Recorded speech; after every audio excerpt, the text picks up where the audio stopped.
Por volta do ano de 1900, entre os rios Tietê e Santa Bárbara, a 75 quilômetros de distância de São José do Rio Preto, um grupo de pessoas levantou um cruzeiro de madeira, que se constituiu no início da povoação, que recebeu o nome de Lagoa. Movidos pela fé, conforme ocorreu em diversos lugares do estado de São Paulo, a população local empreendeu grande luta, desenvolvendo proveitoso trabalho que culminou com a elevação do povoado a distrito, em 21 de agosto de 1907, com o nome de Avanhandava, integrado a São José do Rio Preto. Nos meados de 1924, famílias foram atraídas para a região para trabalhar em terras cedidas por fazendeiros por um determinado tempo. Parte das famílias chegava ao distrito para trabalhar na cultura de café e parte em pastos. Em 29 de dezembro de 1925, a Lei nº 2102 mudou o nome do distrito para São Jerônimo. Em 22 de março de 1945, através do Decreto número 6.355, passou a denominar-se Planalto, cuja origem do nome tem a ver com a própria característica topográfica da região. Como o município foi constituído dos distritos de Planalto e Zacarias, o primeiro prefeito foi o senhor Taufik Domingues, que exerceu o cargo durante o período de 3 de abril de 1949 a 3 de abril de 1953. Ressaltamos ainda que a lagoa, que foi a atração dos primeiros habitantes de Planalto, foi por vários anos um dos suportes da economia do município. A argila existente na lagoa promoveu a construção de 23 olarias na época. Com o passar dos anos, esta matéria-prima se desqualificou para a produção dos tijolos e telhas, e existem ainda algumas olarias em atividades na área rural. Planalto foi emancipado e tinha o distrito de Zacarias, tendo permanecido este fato até o ano de 1992. A partir de 1993, Zacarias emancipou-se.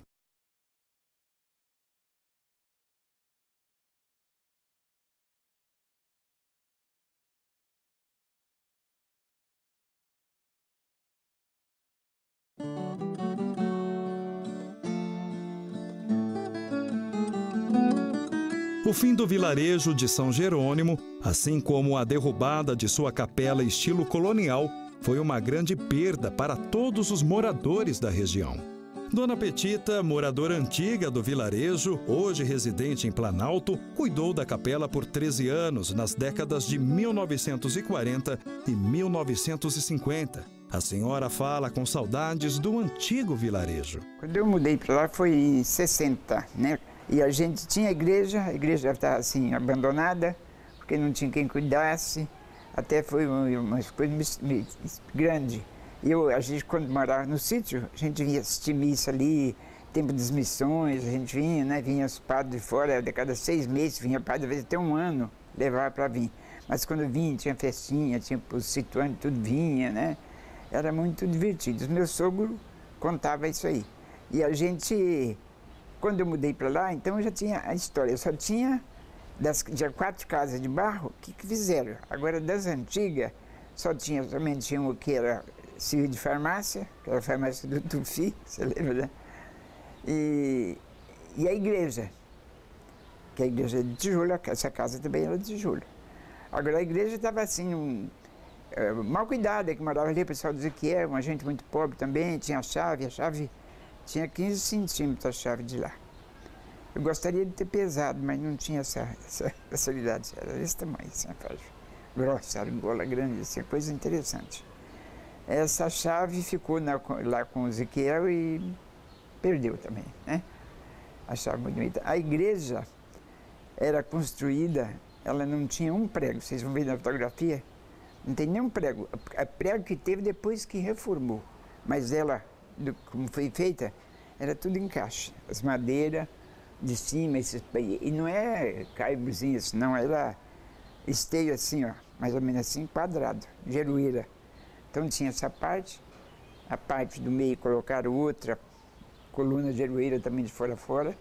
E até essa madeira dura, aquele tempo não tinha guindaste, onde era braço de homem, vocês imaginam que foi trabalhado, né? E nos encontros, onde tinha que ser prego, parafuso, era assim. Cortava nesse pau aqui, nesse outro, e as madeiras eram assim. Tudo.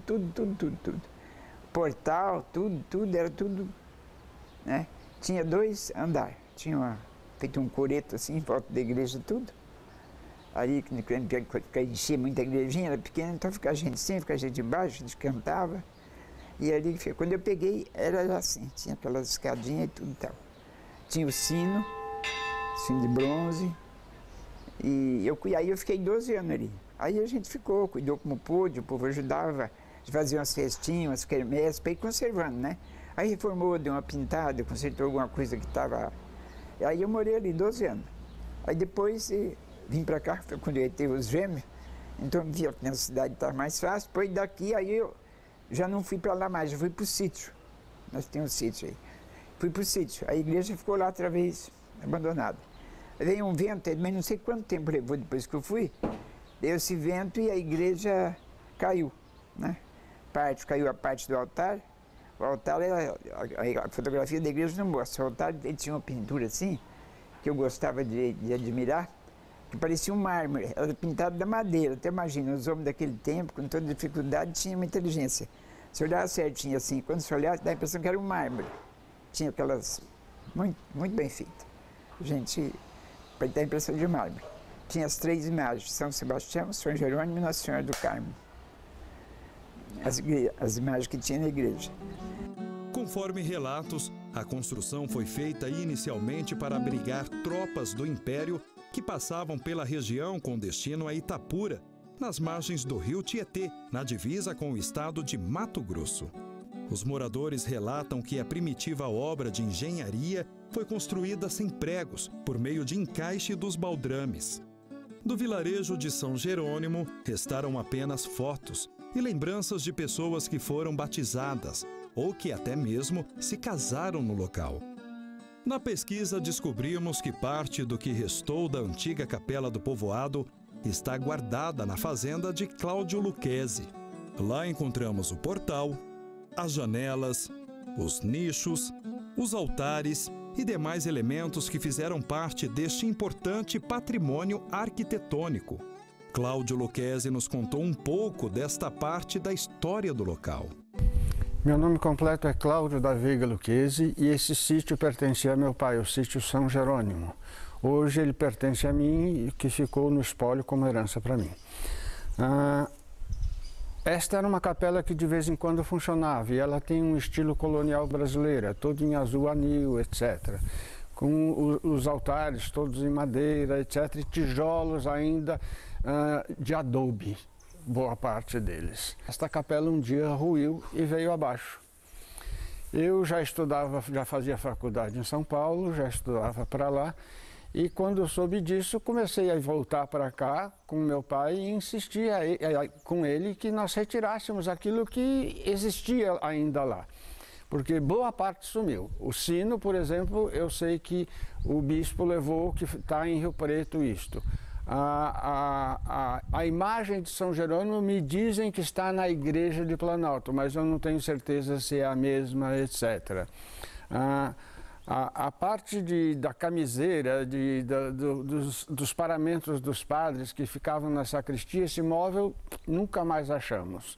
Assim como o crucifixo, nós não tivemos notícia dele. Quando fomos retirar, já estava o telhado, estava tudo no chão, as paredes caídas, etc. Os tijolos já estavam sendo carregados, nós carregamos as portas, a porta, as janelas, que estão guardadas aqui na minha fazenda ainda.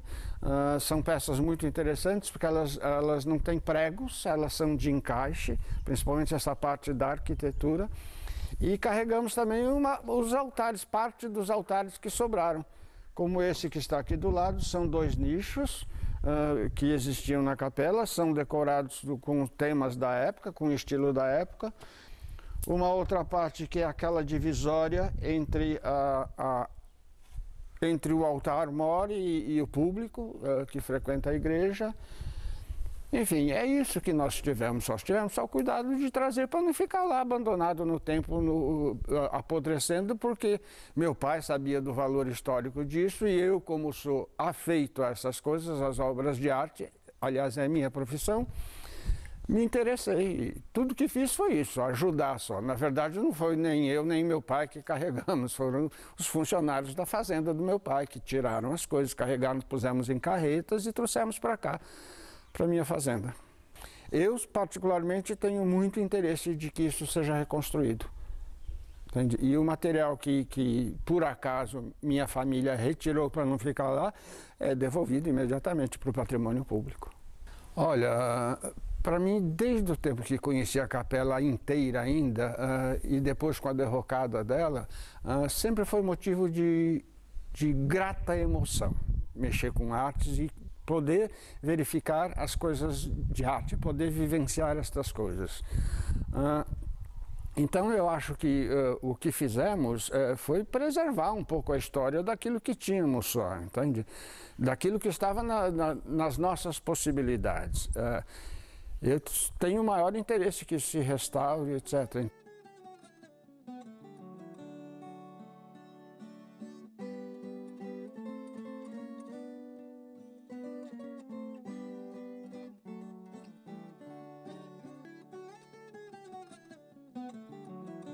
O que vale é você manter a história viva, porque sem história, sem passado, nós não temos futuro. Em Planalto ainda existem elementos arquitetônicos do estilo Art Deco, como esta fachada de 1933 e esta outra de 1923. Assim como fachadas de ladrilho hidráulico e demais construções que resistem às transformações da cidade. Outra curiosidade do município é uma antiga máquina de benefício de arroz, ainda em funcionamento. Quem nos conta detalhes desta relíquia é o senhor Pedro Simval Camarim. Meu bisavô veio da Itália, né? Aí parou em Tambaú, que era o tempo do Luiz Sapateiro, Guilherme, veio tudo junto, os três. E eu sei que meu avô veio para cá em 1920. Meu pai, acho que nasceu em Tambaú. Quando ele chegou aqui, ele tinha 2 anos. E nós tudo nasceu aí. Eu com meus irmãos, tudo. Foi tudo nascido e criado aqui em Planalto. Então, eu comprei aqui em 1982. Está com 32 anos, né? Então, ele plantava, né? Depois ele baseava lá o tanto que ele gastava por ano. Aí trazia aqui, depositava. Aí conforme ele ia precisando, eu ia beneficiando. Cada 60 quilos de arroz em casca, eu entregava 36 para ele, limpo. Porque aí sai a casca, sai farelo, sai quirela, sai... Então era essa base aí. Passa no cascador, sai a casca, depois passa no brunidor. Aí sai brunido, sai aqui. Aí depois passa no separador, se quiser passar, tirar a quirela, aí passa no separador, senão é bica corrida, já sai o arroz e a quirela misturado.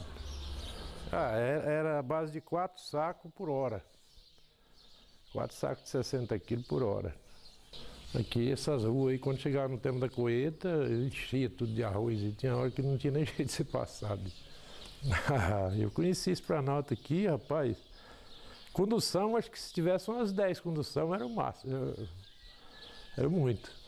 O campo de futebol era de frente à igreja. Ali, nesse tempo, nem asfalto não tinha. Tinha uma carreirona de calipe, assim, uns calipe de frente ao Ursinho ali. No início do século XX, se estabelecem nas proximidades a família Junqueira, adquirindo uma grande gleba de terra, atraindo colonos para o cultivo do café e outros grãos. Na propriedade são construídas instalações e maquinários com técnica avançada para a época, como a tulha, máquina de benefício movida a água, construções de pedra, barracões de taipa e alvenaria. A tulha é outra obra-prima da antiga tecnologia da Fazenda Junqueira, erguida sobre um grande alicerce de pedras. O complexo funcionava com um avançado sistema de canos e canaletas que usavam a água por gravidade como forma de geração de energia. Encontramos um sistema como esse nas fazendas históricas e centenárias de São Carlos, pertencentes ao Conde do Pinhal.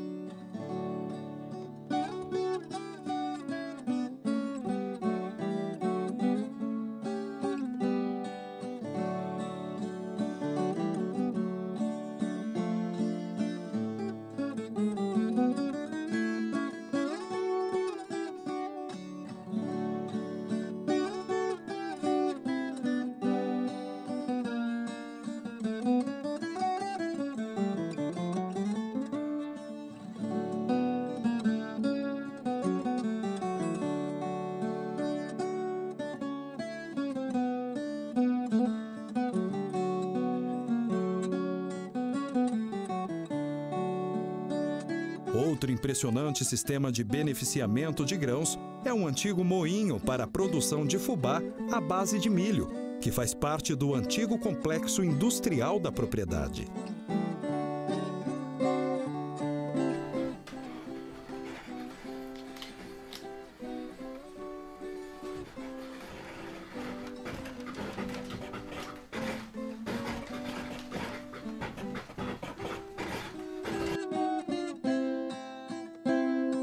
No início dos anos 1950, a Casa Grande é construída sob uma estrutura de salas subterrâneas e belíssimo trabalho de carpintaria com baldrames e tijolos de alvenaria. A família ainda preserva o mobiliário clássico da década de 1920 e 1930, assim como importantes documentos que mostram que a propriedade funcionou na base do escambo por muito tempo.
O casarão assobradado possui uma bela fachada com arquivoltas e escadaria frontal.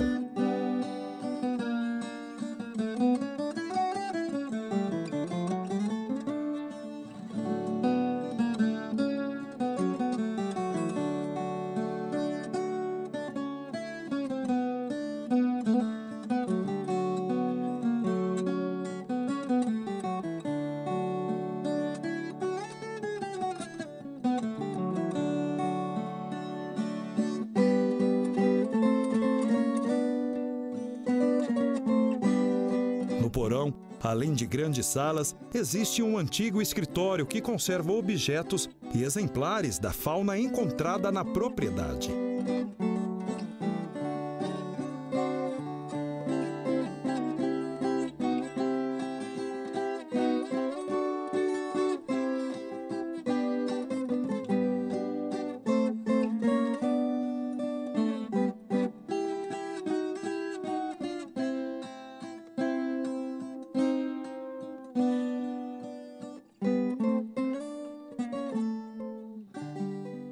Na propriedade encontramos moradias como a colônia tradicional e casas de pedras lavradas, construídas com a técnica de cantaria oriundas das proximidades do Ribeirão Santa Bárbara.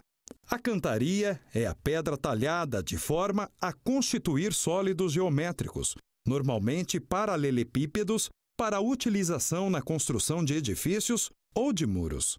A imponente construção revela a sua beleza, assim como as dificuldades de transporte da sua matéria-prima.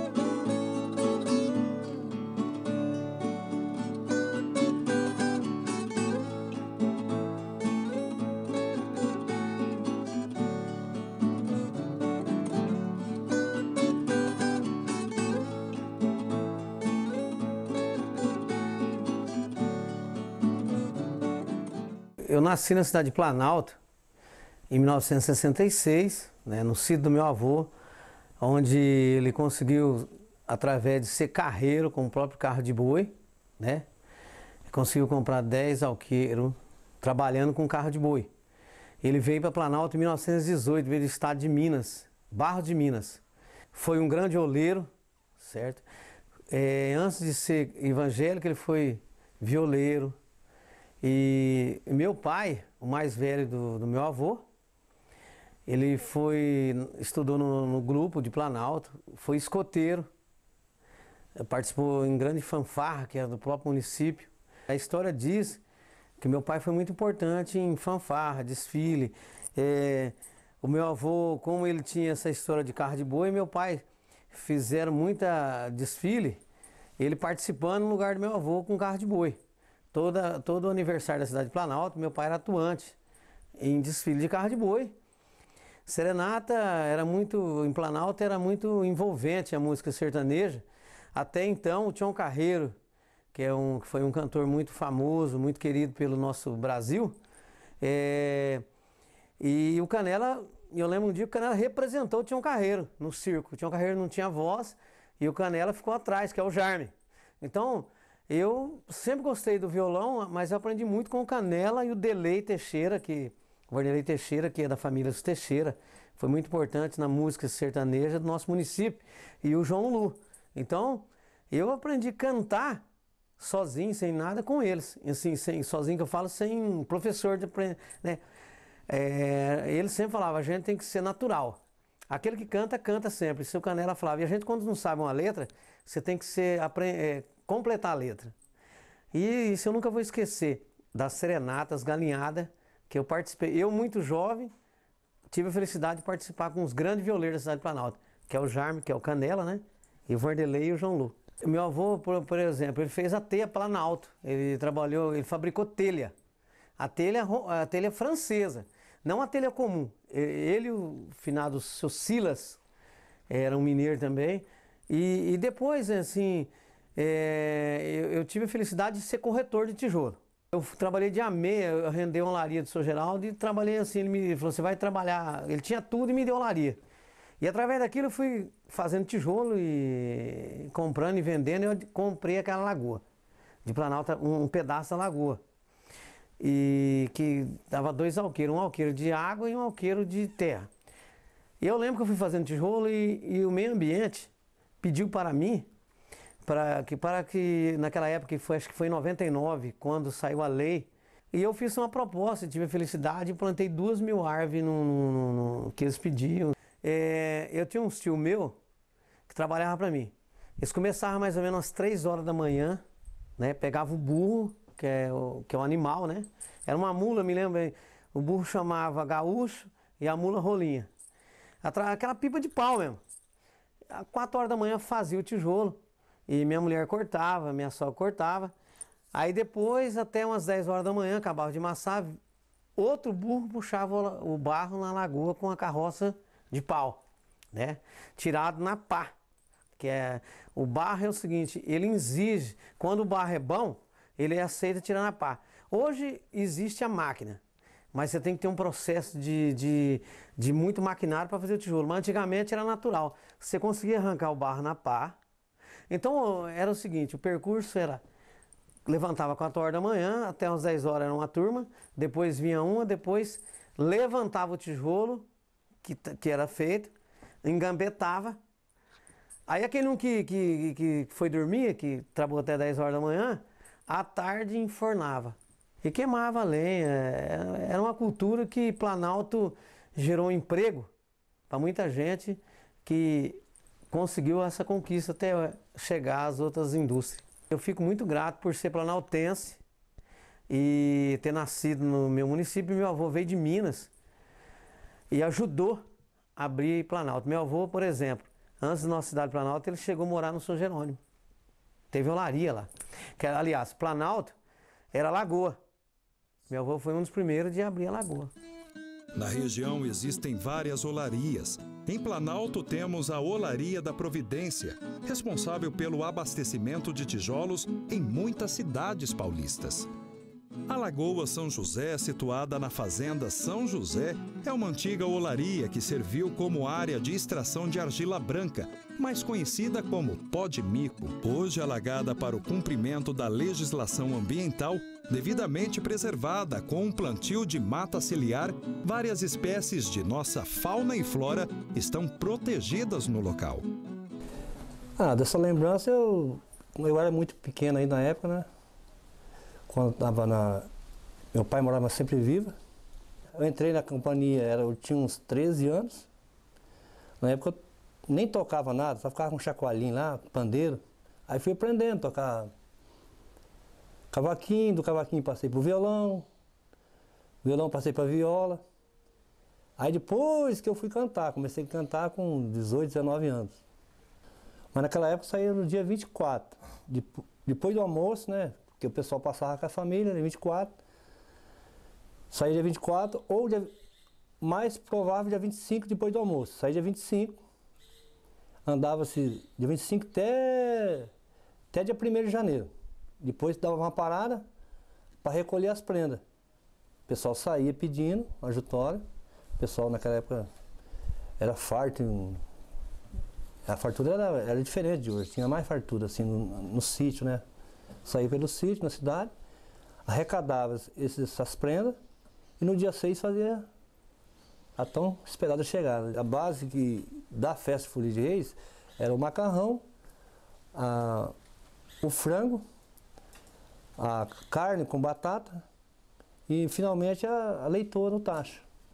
Era a base da Folia de Reis, era essa. Algumas regiões modificavam, uns que tinha mais, naquela época tinha muita plantação de arroz, então fazia arroz, né, arroz solto, com feijão, né, feijão gordo, uns faziam feijão gordo, então ponhava tipo uma feijoada, e era servido pro pessoal. Ainda em Planalto conhecemos um grande exemplo de distribuição fundiária. No assentamento Banco da Terra, visitamos a propriedade do senhor Lázaro Moreira. Vejam só. Meu pai trabalhava na olaria, comprou de sócio ele e meu tio Gerardo. Então pegava, puxava o barro da lagoa, duro, jogava num picador, despejava, era puxado a saril para molhar o barro. No outro dia, curtia o barro. No outro dia que ia amassar o barro. Pegava na pá, jogava na pipa, que era movida a animal, 2 burros. Aí o amassador punha de uma carrinhola, levava lá pro terreiro, onde os banqueiros cortavam o pastão, jogava dentro da forma, passava o arquinho e depois aí punha no chão. Lanceava o tijolo no chão. Depois secava, umas certas horas quando ele estava seco, levantava ele em pé, e puxava aí, levantava e depois ia engambetando tudo nas gambetas para não molhar e cobria com telha comum. Aí quando ele estava seco na gambeta, dali ia para o forno. Ponhava ele no forno, tudo certo, fazia o crivo embaixo, depois que fazia as pias em cima. Ele aspia em cima para o fogo passar. Até uma certa altura. Eu mesmo cheguei a enfornar ali paredão de 22 camadas de altura. Depois punha fogo debaixo. Depois no fogo, falava, o esquente era com pouca lenha, pouco fogo para não estourar, fazia capa por cima. Então ia até que ele começava a sair, parar de sair a fumaça branca, então chegava o fogo. A hora que ele estava bom, então a gente olhava onde estava bom, onde não estava, aí ia cobrindo com areia, uma coisa ou outra. Aí demorava uns 4, 5 dias para ele esfriar. Quando ele esfriava, ia tirar a capa do forno, pôr tudo em cima certinho, para poder carregar, né, os caminhões que chegavam. Muitas vezes os caminhões já estavam até encomendados. Eu fiz isso até a época mesmo, eu não me lembro não, mas que foi bastante tempo, foi. Eu morava junto com meu pai, aí depois nós separou casa, quem fazia a despesa era meu pai, vendia os tijolos, tudo, e aí ele ia fazer, o dinheiro ficava tudo com ele, ia fazer na compra, o pai que comprava. Enfim, né? Aí muitas vezes não tinha queimador de forno, eu queimava o forno. Eu mesmo queimava, começava eu e a Anaí, e assim por diante. Foi até o sofrimento. Planalto sempre foi uma cidade com grandes tradições. É de lembrança de todos os times de futebol. O grupo de seresteiros formado por Miguel e Pedro Quirino, Dito Caiano, João Ferreira e José Pereira. Então era um quarteto que eles faziam, em todo falar, quem vai tocar no seu casamento? É os Caiano, o Marcelo e os meninos, os Quirinos. Opa, então eu vou, não vou perder não.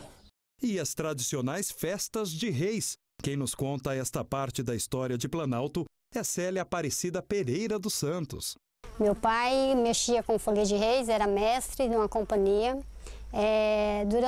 Saía para o sítio atrás de prendas para fazer a festa. E andava um mês antes da festa.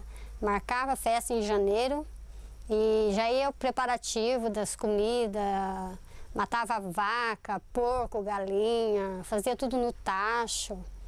E chegava o grande dia da festa, um dia antes a gente fazia os preparativos, mexia com batata, cebola, cortava as carnes, temperava para no outro dia a gente fazer a grande festa.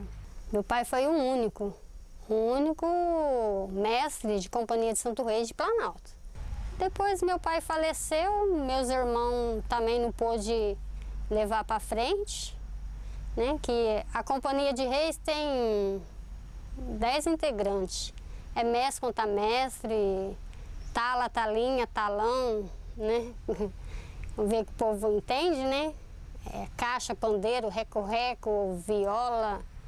Então, aí foi acabando tudo. Eu acho importante, sim. Pena que acabou, porque meus irmãos não pôde dar continuidade. Porque meus irmãos era tala, talinha, e sem esses tinha que ter mestre, contamestre, talão. Então, 3 irmãos não dá para mão de seguir em frente. A gente sente muito quando vê passar na televisão, vem folias de fora. A gente sente saudade das coisas que acabou. O desejo do meu pai era dar continuidade, né? Continuar essa companhia de reis. Mas, infelizmente, tudo acabou. Muita saudade. Até hoje. A hora que eu que eu tenho gravado o DVD do primeiro encontro na minha casa, nossa, a gente chora junto. A saudade que ele faz. Muita saudade. No município encontramos a pedreira Coplan, que há mais de 30 anos atua na extração da rocha para a construção civil e usinagem de todo o país. Eu nasci na fazenda do Tomás Vita e vim para cá, para onde é a fazenda hoje do Constantino Tolói. Eu morei ali até 6 anos de idade. Aí meu pai comprou a máquina de arroz, onde tinha um barracão do finado Abel, instalada lá. O proprietário chamava Antônio Polidoro, de quem nós compramos a máquina. E aí eu cresci lá, meu pai tinha máquina, mas era a gasogênio, um motor Ramona de Chevrolet. Então era tocado com carvão. Aí depois de uns 5 anos, 4, 5 anos, meu pai conseguiu comprar um motor a diesel, então maneirou mais a situação nossa. E depois ele começou a vender uns galãozinhos de gasolina, da Shell, primeiro. Depois a Shell achou que não tinha interesse, o Planalto era muito pequenininho, passou para Texaco. E nós ficamos com a gasolina Texaco, com a bomba tinha 1 litro em cima, um vidro, era 40 litros. A gente bombava, enchia o vidro e fornecia para o freguês o quanto ele queria. A azularia era a indústria de Planalto que existia.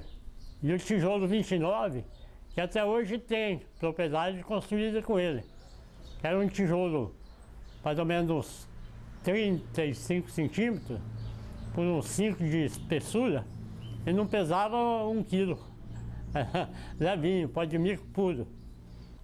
Aqui não, aqui tinha São José, que é o Lagoão, que é a Fazenda São José, e tinha aqui dentro de Planalto também, a Fazenda Providência, que é do Benhur Junqueira. Benhur Junqueira também até hoje. Na época ele já transportava pedra para São José do Rio Preto e até hoje não parou. A pedra ainda estava saindo da Fazenda Providência, do Benhur Junqueira.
Eu cheguei aqui em 1990, né? E em 93 transferi residência para essa casa. E quando foi mais ou menos no ano passado, uns 2 anos atrás, conversando com um amigo nosso, delegado de polícia aposentado, de Monte Aprazível, e o Canheu contou essa história para mim. Inclusive, ele fez um relato para o jornal Voz de Monte Aprazível, e esse relato foi publicado neste jornal Voz de Monte Aprazível, né? ele perguntou para mim, né? Doutor Leme, o senhor sabia que na sua casa já hospedou um governador de estado? Para mim foi surpresa, porque eu não sabia, né? Nem tinha ideia disso. Como? Isso em 1948. E o governador, nas suas andanças no interior, né, resolveu passar por Planalto para dar notícia da emancipação política do município. Só que ele chegou aqui e já estava escurecendo. Já estava um pouco tarde já, né? Ele resolveu pernoitar, que dormir aqui em Planalto. E os políticos de Planalto ficaram preocupados, né? Onde acomodar, onde recepcionar o governador. Então o governador veio veio pernoitar nessa casa. Então Planalto, a partir daí, passou a ter uma coletoria. E o primeiro coletor era o seu Antônio Lourenço, ex-gerente da empresa Tonani. E aqui era um trajeto por onde se passava as comitivas, não só a comitiva de Estado, mas comitiva de bandeirantes, passavam por aqui, né? E um dos pontos que eles encontraram para fazer para a pousada era justamente o São Jerônimo. Daí surgiu essa igreja, que é uma igreja histórica. Isso que a gente ouve falar, não é da minha época, que a gente ouve os antigos. Eles dizem isso, não sei se é verdadeiro, mas é um fato que tem fundamento. E a igreja que era a mais importante de todas, né? Onde muitos planaltenses foram batizados, casaram lá, né? Muitas missas foram rezadas, né? Mas infelizmente não, faltou aí um pouco de sensibilidade, sem querer fazer crítica, e preservar, um trabalho de preservação naquele patrimônio, que era um patrimônio que deveria ser intocável. Hoje, se tivesse de pé lá, seria intocável. Na época ainda desbravava de machados. Desbravava de machado, o desmatamento era feito no braço, não havia máquinas, não havia nada, né? Era foice e machado. E, né, aqui era um sertão, cruzado simplesmente não era por estradas, era caminhos, né? Trilhos, né? Então, era difícil habitar aqui. E os que chegaram aqui no início, na época que não tinha sequer energia elétrica. Então, é coisa que tem que ser valorizado e preservado para sempre. Atualmente, a cultura da cana-de-açúcar no Brasil ocupa mais de 8 milhões de hectares e faz do país o maior produtor mundial de cana e seus derivados. Nesse contexto, a região Centro-Sul responde por cerca de 90% da produção total.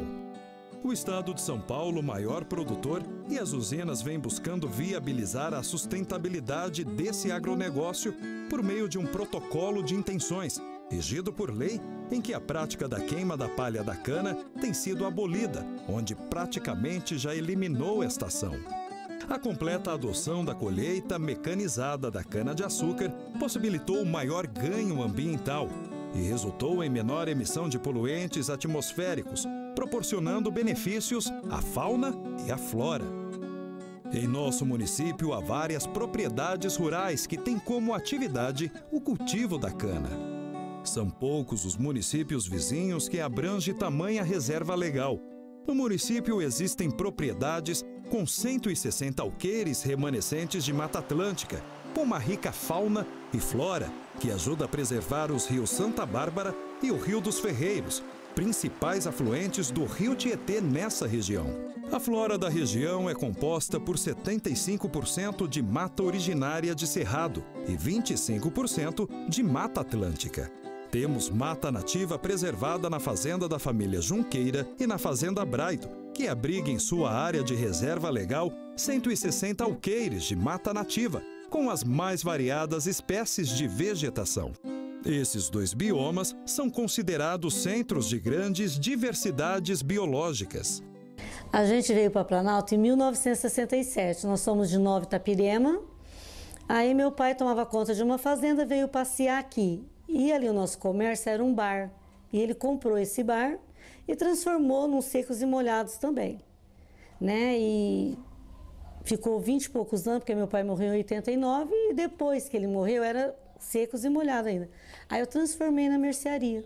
Quando meu pai começou em 67, era hiper diferente de hoje. Vendia por ano, as pessoas iam e compravam por ano, marcavam em caderneta. Eu lembro assim, a gente vendia prego por quilo, soda por quilo, sabão em pó por quilo. A gente tinha marca na frente da mercearia que era para vender corda por metro. Que mais coisa que a gente... Bebida super diferente, grapete, mirinda, não tinha nem Pepsi nem Coca, eram essas que eram as bebidas da época. Então era super diferente, né? Porque hoje a gente vende cartão, você vende no cheque, você vende... Muito difícil vender fiado, assim, no caderno, caderneta. As pessoas fazem compra mensal, antigamente fazia por ano. Meu pai tinha muitos fregueses que fazia compra por ano. Eu tenho saudade, assim, vamos supor, de amigos que já se foram, do meu pai, de parentes que já se foram e tal. Só que eu acho que hoje o Planalto está melhor. Sabe, eu vou supor, na nossa época, você deve lembrar, tinha cinema, tinha o fute que a gente fazia ali, que era uma delícia, que a gente ia para baixo, para cima, voltava, onde acontecia as paqueras e tal. Então isso dá saudades. Mas só que eu acho assim, que hoje o Planalto foi uma cidade que foi evoluindo também, né? Então hoje eu acho que está melhor do que aquela época.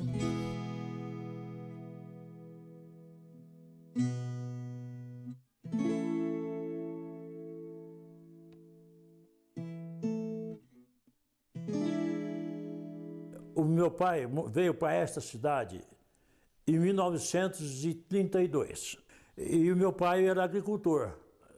Com o tempo ele passou, teve um cargo de subdelegado. O subdelegado quer dizer que era um superdelegado, mas subdelegado porque ele não tinha um diploma. Ele exercia o cargo de delegado.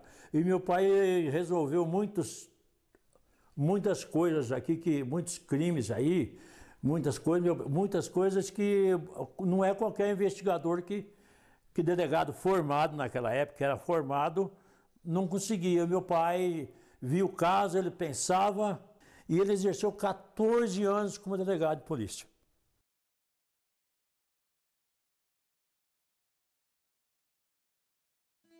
Aqui está René, depois Garcezinho, Aparecido Alexandre, eu, o Daci Goleiro, o Milton Chaves e o Aparecido Soldado.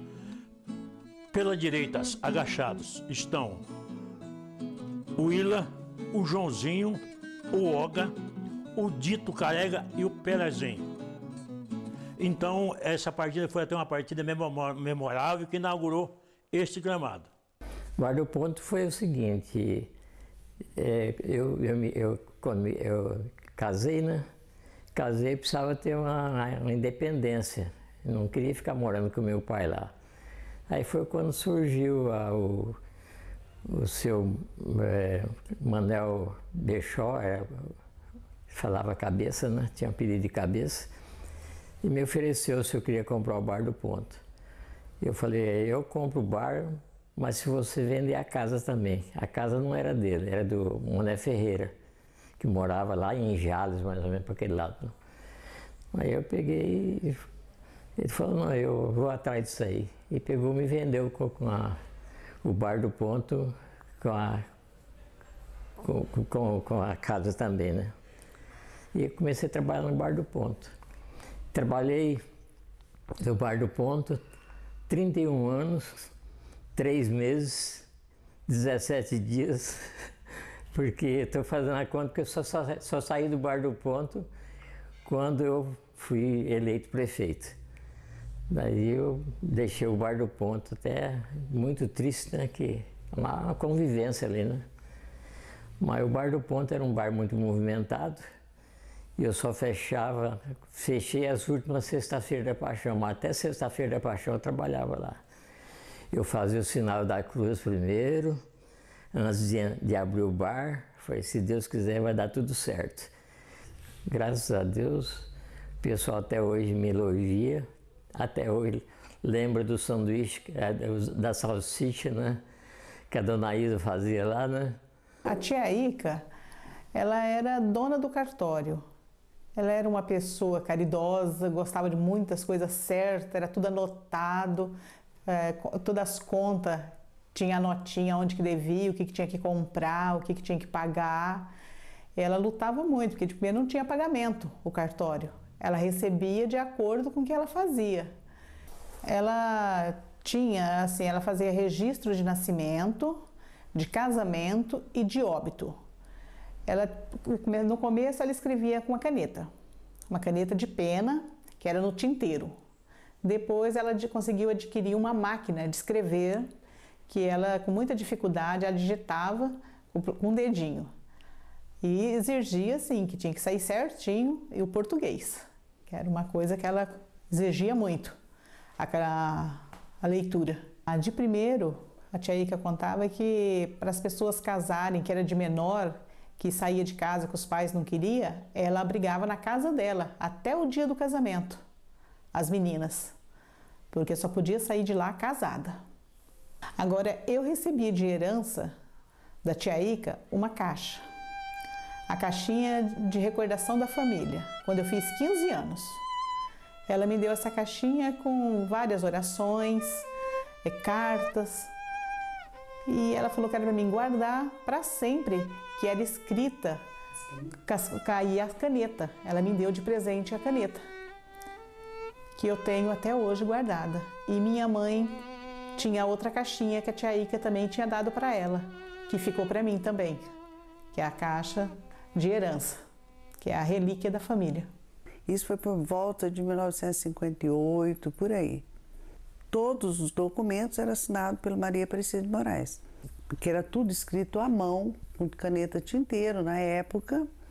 Os registros dos livros era todo manuscrito, caneta tinteiro tinha que ser, porque também nem existia essa caneta esferográfica de hoje, era tudo caneta tinteiro.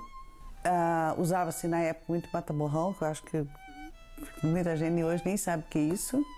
Ela ficou até 1991, que ela ficou no cartório.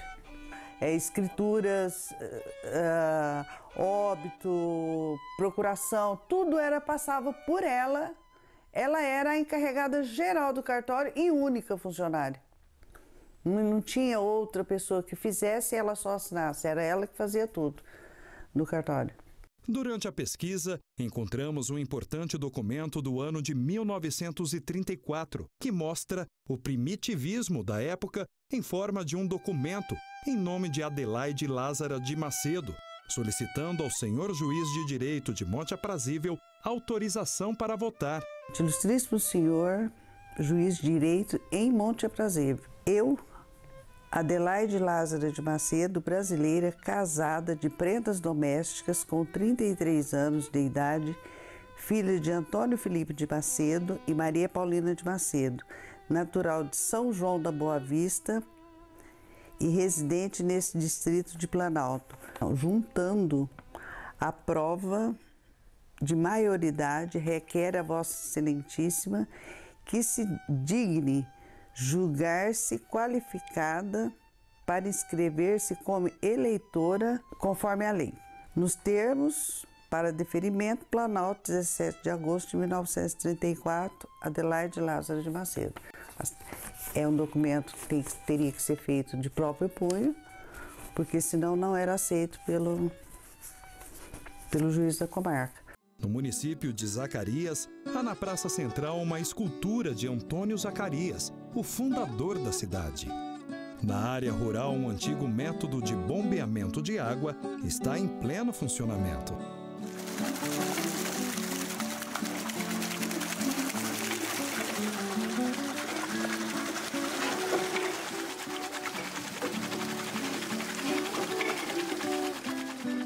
No município, conversamos com moradores que nos deram detalhes importantíssimos sobre a antiga Vila de São Jerônimo. Vejam só. Olha, para começar, desde que eu me conheci por gente, eu fui batizado, meus pais falavam, né, que eu era nenezinho, né? E crismado na igreja de São Jerônimo. Outra coisa, missa uma vez por mês. Foi uma pena destruir aquela igreja. Não tinha um prego, era só encaixe. Porta, tudo feito de encaixe, tudo, né? E uma igrejona. E tinha até um andaime em volta da igreja. Você podia subir na escada e andar. Só um corrente na frente. E em volta tudo campo de gabiroba. A gente ia na missa e depois ia chupar gabiroba. E ali fazia a procissão. Era uma triagem, né? Que andava 2 pessoas a mais, não cabia. Pegava às vezes a imagem e andava na cidade ali, no cruzeiro, né? Eu me lembro até quando sentou o cruzeiro em São Jerônimo, o novo. Porque o velho, o fogo queimou. No dia do São Jerônimo tinha quermesse, missa. Era maravilhoso, porque ali não tinha aquelas, né? Era cavaleiro, carrinheiro, aquelas, né? Cara boiadeiro, passava, era ponta de boiada, né? Ali tinha um homem que morava no São Jerônimo, Sebastião Paulino, era o dono ali da praça. Era um patrimônio já, São Jerônimo. Então tinha a igreja. Quando eu conheci ela não tinha torre. Ela foi feita e não tinha um prego nela. Era tudo encaixe, feito os encaixes e levantou a igreja. Depois de muitos anos, é que teve um senhor que fez uma torrinha de madeira e fez a torre nela. E na frente da igreja tinha um coreto grande, era arto do chão, por baixo era tampado. Porque ela era, tinha embaixo e tinha em cima onde tinha o coral. Ela pegava 100 pessoas embaixo e 100 em cima. Então tinha uma escada de madeira para poder ir lá em cima, quem ia ficar lá em cima. Tinha a igreja, tinha o coreto, embaixo tinha um prédio que era a farmácia, e do lado da farmácia assim tinha outro prédio que era um armazém. E quando ia fazer quermesse, naquele tempo a quermesse era 9 dias seguidos. Aí um ano deu muita maleta, o pessoal começou a sair. Foram mudando para Pranarto. Outros que tinham casa arrancava, faziam em Pranarto, outros vendeu material, fez casa aqui em Zacaria, das casas. Então, o povo que ia ser os festeiros tinha uma casa subcelente. Então ele ia de carro de boi, com a família, e as prendas, essas coisas, e tinha um piquete onde sortava os boi carreiros, fazia os 9 dias da festa e vinha embora. Ela por dentro era pintada toda de branco e por fora. Agora, pelos portal, porta, essas coisas, era tudo pintado azulado. Não, porque meu pai casou lá, né? Ele casou, foi dia 19 de janeiro de 1923.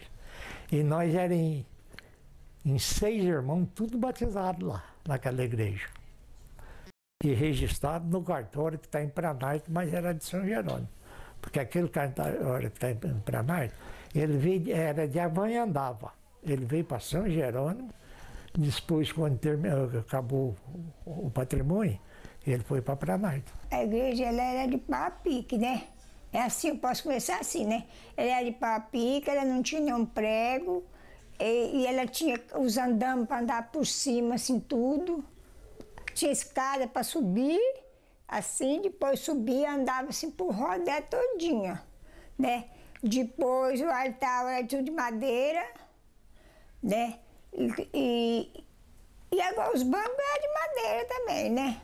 Tinha um sino muito bom também, de longe escutava aquele sino bater. Tinha o cofre também. O cofre era pregado, era de pilar de pau, de madeira, sabe? Aí o cofre era pregado no pilar. E não tinha chave também no cofre, não. Era aberto, abria e fechava.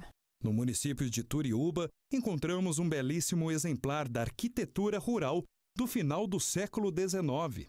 O imponente casarão de alvenaria do capitão Vicente Gonçalves dos Santos, fundador do município, construído com baldrames, ainda conserva seus traços originais, assim como o assoalho e parte do mobiliário típico da época. A Fazenda Ponte Nova foi uma grande referência regional para os viajantes e os desbravadores. Encontramos casarões do mesmo estilo nas cidades históricas de Minas Gerais, como Ouro Preto, com mais de 300 anos. A Fazenda Ponte Nova, assim como as demais pesquisadas, são exemplares únicos de um importante período de expansão da fronteira agrícola do Noroeste paulista.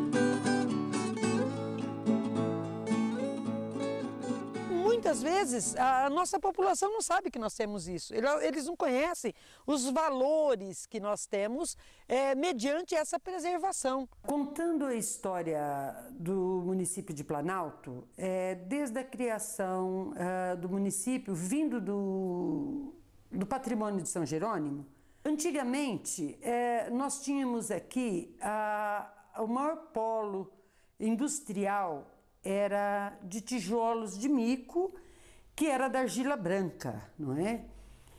Nós tínhamos aqui, de início, as olarias, que empregava muita gente, que era a olaria da Fazenda São José, do Otávio José Pinto César. Depois nós tínhamos as olarias no centro de Planalto, onde hoje já tem a área urbana construída, que era a olaria da família Paula. Nós tínhamos também dos Moreiras, que era do seu Geraldo Moreira, do seu Ernesto. E depois nós tínhamos a família dos Eusébios, que é conhecida pelo Pinhezinho. E a partir daí nós começamos a transformar o município num polo de material de construção a partir do tijolo de barro. Faziam também muitos potes, faziam tinas, porque não havia naquela época tanques, não se trabalhava cimento, se trabalhava só argila.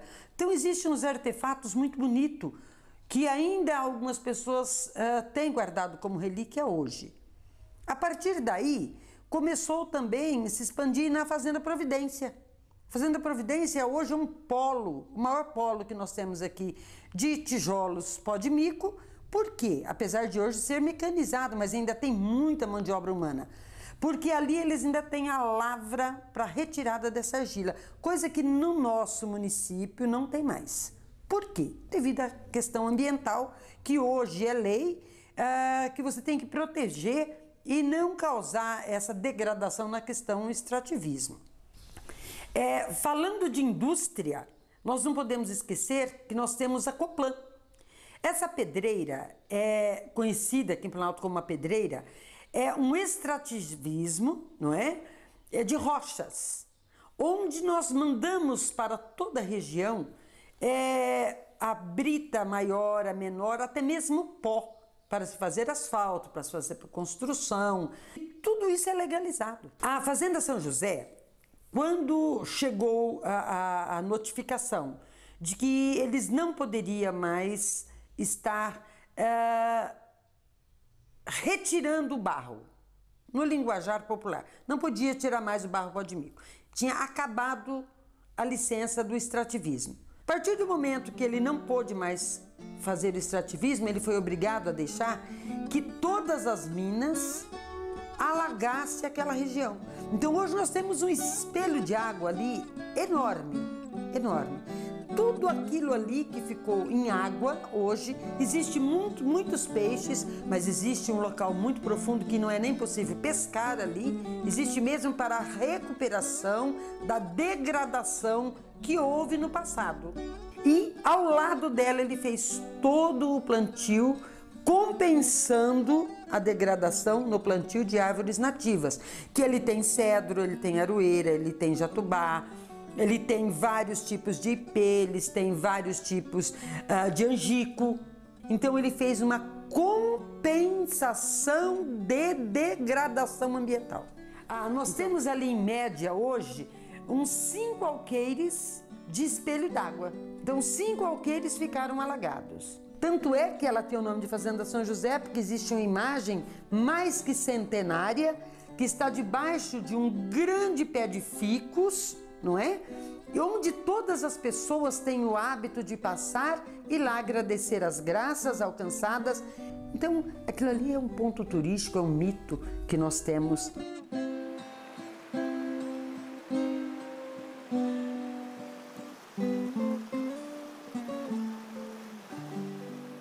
Para encerrar, da lá do Caidor, que eles falam Caidor.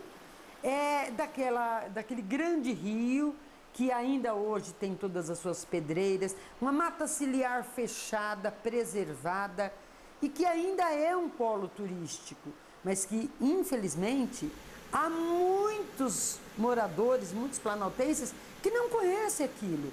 E são pessoas que hoje têm 75, 76 anos, 80 anos, 50 anos que não conhecem a beleza que o próprio município tem e que oferece. Foi uma época que nós passamos aqui, que foi a época da agricultura, que naquela época eles praticavam crimes ambientais, mas não tinha legislação e também era a única maneira que eles tinham de fazer o plantio.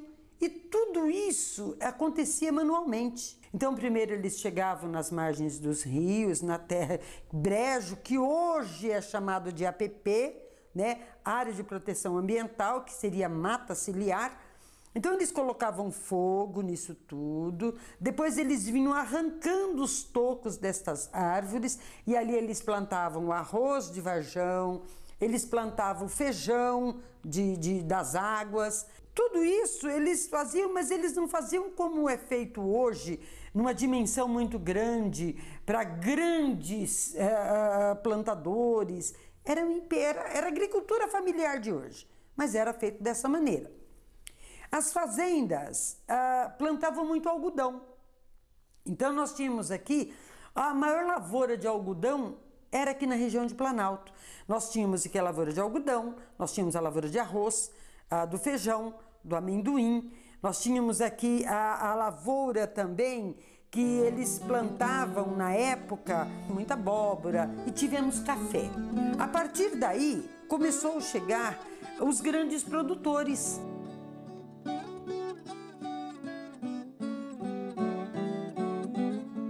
Nós tínhamos fazendas aqui de gado leiteiro e tínhamos fazenda que tinha engorda de gado. Foi o forte nosso.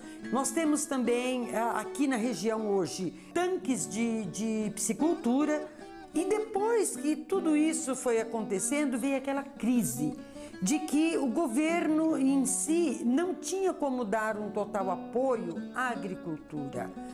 Isso foi aquela fase que o país passou, onde muitos começaram a plantar. Nós tivemos aí o problema da mudança climática e eles começaram a perder as lavouras. E nesta época eles começaram a perder as terras para os bancos também. Nesse meio tempo começou a chegar na região as usinas sucalculeiras, que vieram arrendando todas essas terras para o plantio da cana. Qual era a vantagem para os donos das terras? Dando ou não, eles não perderiam mais terra e não ficariam com dívidas no banco.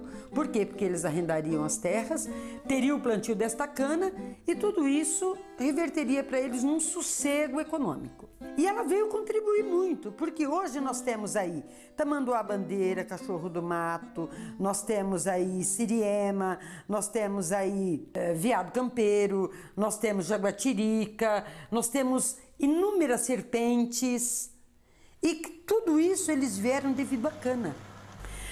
Uma das vantagens das usinas aqui para nós é a questão do crédito de carbono. Por que crédito de carbono? Porque quando está fazendo corte de uma área, a outra está de pé. Então nós sempre temos o verde. Então colabora-se muito para o crédito de carbono.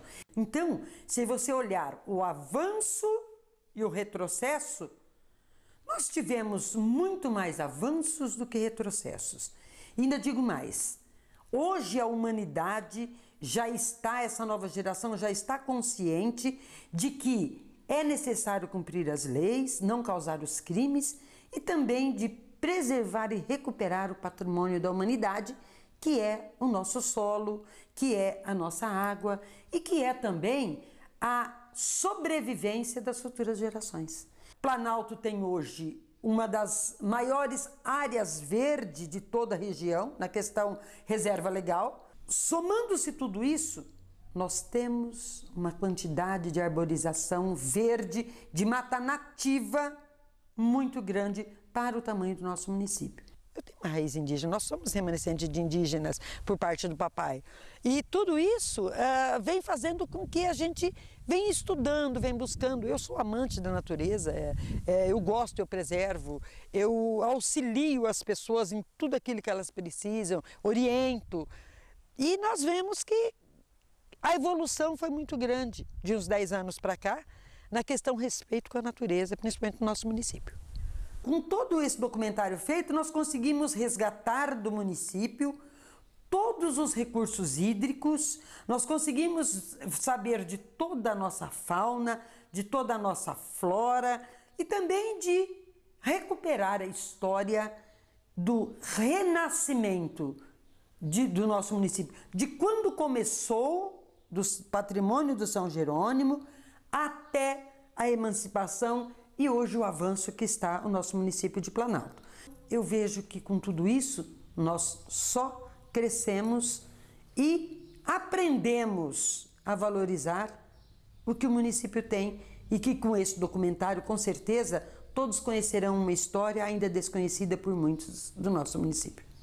Isso mostra a grande necessidade da educação das pessoas, juntamente com a valorização do patrimônio cultural no trecho delimitado, que abrange os municípios de Planalto, Macaubal, Zacarias e Turiúba. Com este trabalho, mostramos a história de vilarejos, fazendas, capelas e personagens, onde, por meio do registro de sua história, serão de grande importância para nos mantermos vigilantes em se preservar nosso patrimônio cultural paulista, beneficiando toda a população.